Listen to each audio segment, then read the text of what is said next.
Put on your big boy pants. Pass your own bill. President Musk just told Tiny Fingers to be quiet while he runs the government. It's not fair. The recent failure of Republicans to pass a funding bill directed to fail by President Musk has Republicans in a tizzy. Yes, I said tizzy. And yes, I said President Musk. Well, first, welcome to the Elon Musk presidency, one where Donald Trump has been relegated to be the vice president. Clearly, what Elon Musk wants, Elon Musk is going to get. And what we're at right now is complete chaos on the Republican side. We have a government shutdown that is looming, that is real, right before Christmas. And we should be really clear. What we're talking about here is not paying our military members during the holidays, not paying our TSA workers during the holidays, not paying the people that are working on all of our holiday travel, that are out there working for us every single day. So this is an incredibly serious moment. It's one where Speaker Johnson has lost complete control, and clearly where Elon Musk is pulling the strings of what Republicans should be doing. So it's quite chaotic, but Democrats are united. We had a bipartisan deal negotiated, and they've completely gone and turned their backs on it. Only Republicans could turn victory into this kind of fustercluck. They have the White House, they have the Senate, they have the House of Representatives, they have the courts, and they have President Musk. Vice President Donald Trump. As Vice President, Trump will finally have the time to do the things that make him happiest. Talk about old movies, playing on his phone, admiring the assets of other men.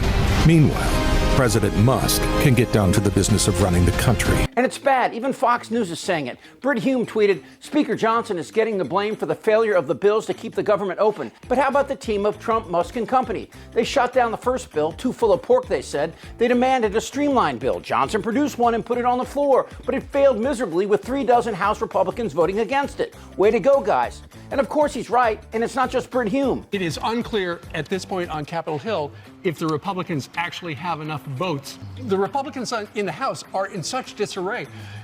The Speaker of the House is hanging onto his job by a thread. Pulled it from the floor, which is why we are here today. The deal on the table will keep the government open for the American people, and if you guys so choose to shut it down, it will be on you, but not the Republican Party.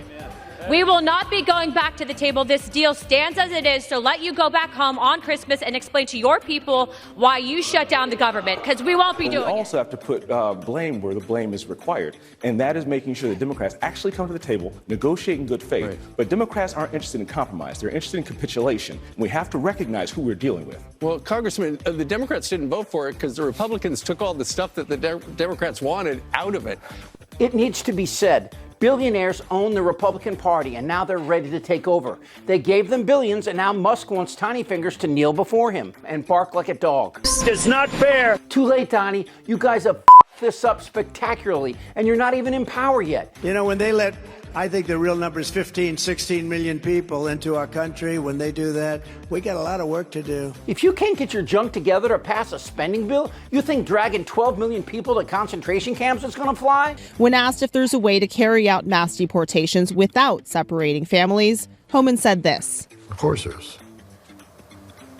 Families can be deported together. Everything he said, and this. Republicans are marching America to a painful government shutdown that will crash the economy and hurt working class Americans because they would rather enact massive tax cuts for their billionaire donors than fund cancer research for children. Okay, wrap your heads around this. The funding for this research, the Gabriella Miller Kids Act, was removed from the bill after Elon Musk said, no, no, no. Think about that. The richest man in the world told sick kids to go F themselves. President Musk can get down to the business of running the country. He killed a bill that had research for premature labor, funding to treat sickle cell disease, money for breast cancer early detection, research on Down syndrome, and yes, research into child cancer. So I was going to make this video tomorrow, but it was too important, so I decided to make it tonight. And I'm going to humbly ask that you watch it till the end. And that's not some creator trick for engagement. This is just something that's very important, and as Americans, you should know about it.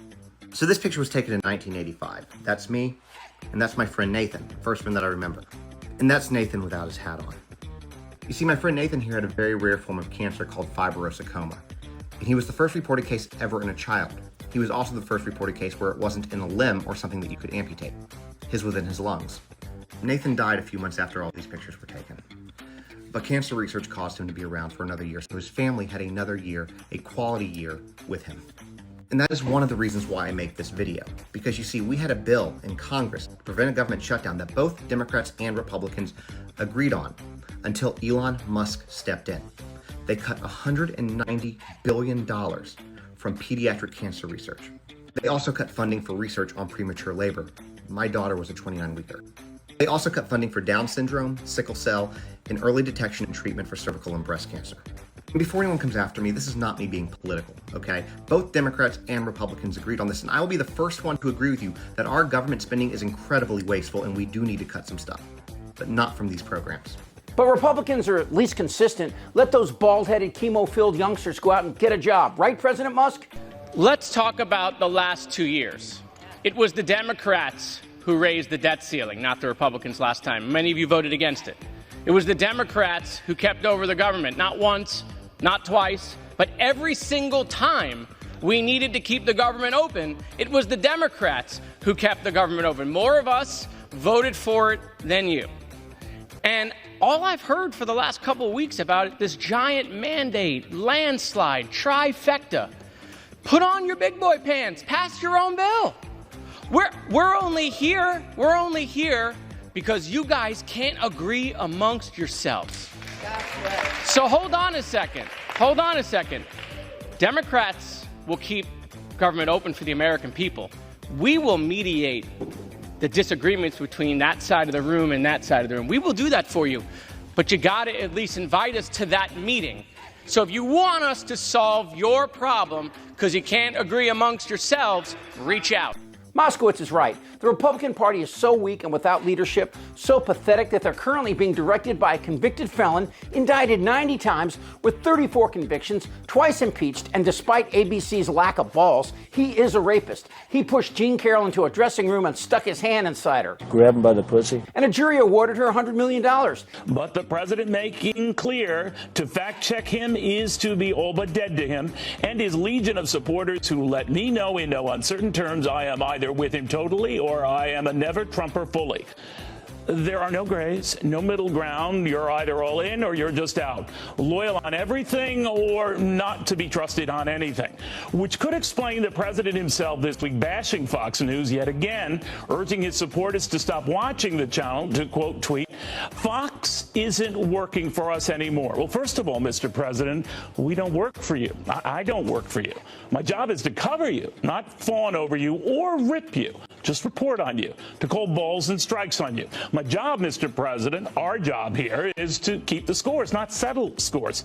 Now, in my case, to report the economic numbers when they're good and when they're bad, when the markets are soaring and when they're tumbling, when trade talks look like they're coming together and when they look like they're falling apart. It is called being fair and balanced, Mr. President, yet it is fair to say you're not a fan when that balance includes stuff you don't like to hear or facts you don't like to have questioned. That's Neil Cavuto, who's had enough of Fox pimping for Trump, so he's leaving. And Fox, well, they're learning a lesson. As President Musk and his assistant J.D. Vance select appointees and write policies, we feel certain Trump will play his part because he's a good boy. He's rich enough he could buy Fox News and turn it into the Cartoon Network. Oh, wait, it already is. And I heard the scientists say the other day that when a man votes for a woman, he actually transitions into a woman. Okay, there will be a funding bill passed, but what happened here is why we need to defeat Citizens United and the Electoral College. Now, Citizens United has allowed billionaires to buy outright members of Congress. You heard Musk say he would give money to their opponents if they failed to do what he says. But who the f*** is Elon Musk? He is here in the U.S. illegally and made his billions off taxpayers who built the infrastructure that allowed him to make his fortune. Americans need to understand this. When Vice President Trump says, I'm very rich. I don't need anybody's money. It's nice. You shouldn't laugh. I mean, he's literally on his knees before President Musk doing this.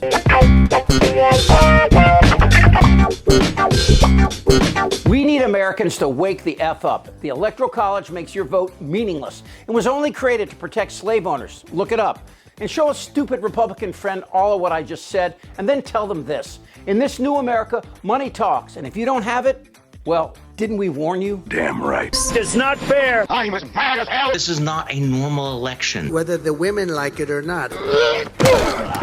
Suck my fat one. And this guy's personal life is a total disaster. Trust me. Shut the f*** up, Darren. Who's with me? Oh, yeah, the lie. Indictable. Out of sheer morbid curiosity, I'm allowing this freak show to continue. I don't want to talk about this stuff. Am I wrong? Yes. You're in a lot of trouble, Donnie. I think he's crazy. I'm Chip Franklin.